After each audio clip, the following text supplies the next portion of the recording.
Good afternoon, Sir Jalin. Good afternoon po, ma'am. Okay, Sir Jalin, can you tell me about yourself?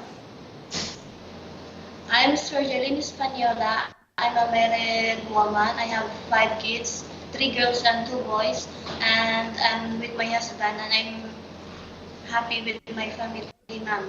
Okay, I have a few questions for you to answer, so let's start.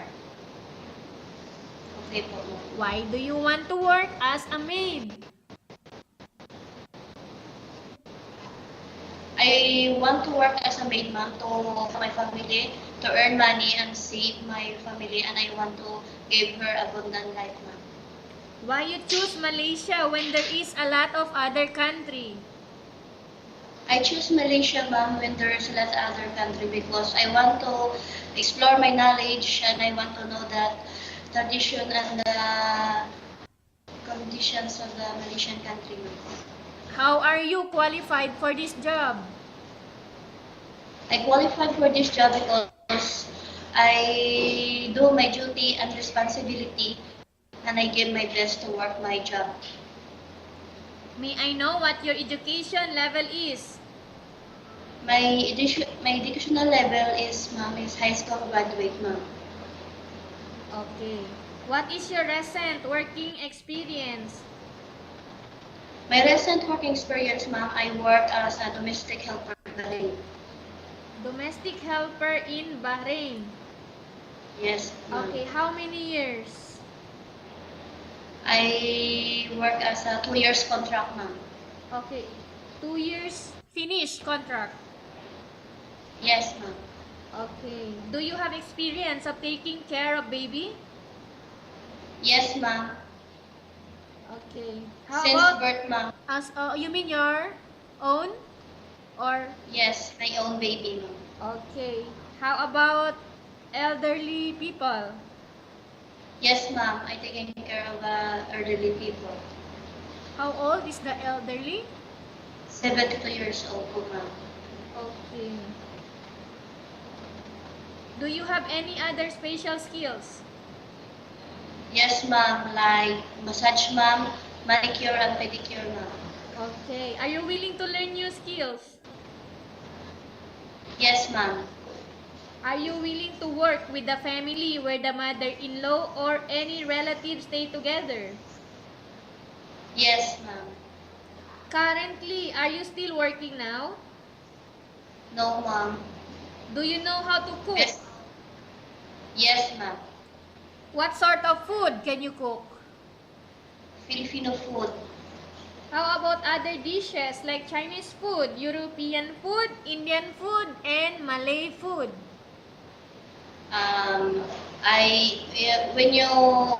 When you know how to cook Malaysian, Indian food, and step by step, ma'am. Are you willing to learn? Yes, I'm willing to learn. Okay. Are you aware that you will have to do washing, cleaning, ironing, and cooking? Yes, ma'am. From all the house chores like washing, cleaning, ironing, and cooking, which do you like most? I like most cooking, ma'am. You are not allowed to use handphone during working hours. Yes, ma'am. Okay, if ever you were selected to work in Malaysia, who will take care of your kids? My mother and my husband, ma'am. Okay.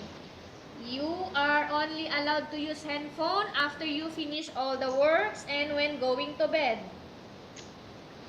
Yes, ma'am. You are strictly needed to surrender the handphone to your employer in the morning and your employer will return back to you once you're going to bed. Yes, ma'am. If ever your employer finds out that you're abusing of using your handphone and it's affected your work performance, your employer will confiscate your handphone and you are not allowed to hold it anymore.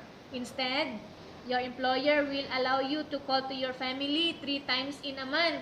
You only allowed to bring normal phone and you are not allowed to bring smartphone. Are you agreed for the terms and condition? I agreed, ma'am. Are you agreed to the rules and regulation for the handphone? Yes, po. How many years is the contract as you agreed and understands? I agreed and understand for the 2 years contract. Okay, can you describe for me your ethics, your attitude? I'm hardworking as a honest and I am disciplined as a loyalty. How can you assure to us that you will work hard in Malaysia? I assure I work hard in Malaysia by working hard, ma'am, and no other prescription by the employer. Okay. Can you promise not to use the telephone without the permission of your employer? Yes, ma'am. Can you promise not to put on makeup but to dress properly while work? Yes, ma'am. Can you promise not to invite friends and relatives without the consent of your employer? Yes, ma'am. Can you promise not to ask for advance salary from your employer under any circumstances? Yes, ma'am. Do you really understand of the rules and regulation of the agency? Yes, ma'am. Do you pay any placement fee for you to come to Malaysia to work as a maid? No, ma'am. Do you have any history of sickness, breast cancer, or any other illness? No, ma'am. Do you suffer from any skin diseases, allergy, or physical defect? No, ma'am. Have you suffered from any serious illness? No, ma'am. Do you smoke? No, ma'am. Have you undergone any operation? No, ma'am. Are you medically fit? Yes, ma'am. Are you in any medication? No, ma'am. Are you allergic with any food? No, ma'am. Are you preferred to work for the employer of any race? Yes, ma'am. Are you preferred to eat the type of food taken by your employer? Yes, ma'am. Are you afraid of being left alone in the house? No, ma'am. Are you afraid of dogs or other pets? Yes, ma'am. Can you promise to work according to instruction from your employer? Yes, ma'am. Do you have any immediate family working in Malaysia? No, ma'am. Okay, Sir Jalin, we have finished our question section. Let's go to case study. I have a case study for you and I want you to answer me truthfully. Upon Yes, ma'am. arrival in Malaysia within 6 months, if ever any of your family members passed away, what will you do?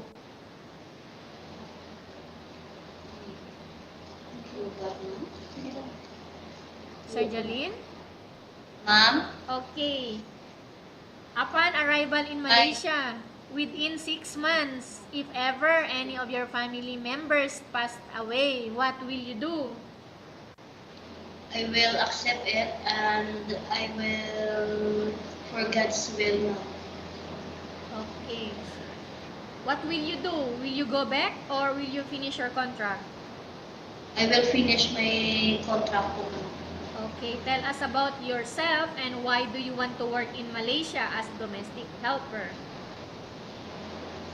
I'm cerjia Española and I want to work in Malaysia as a domestic helper because I want to help my family and I give abundant life, ma'am.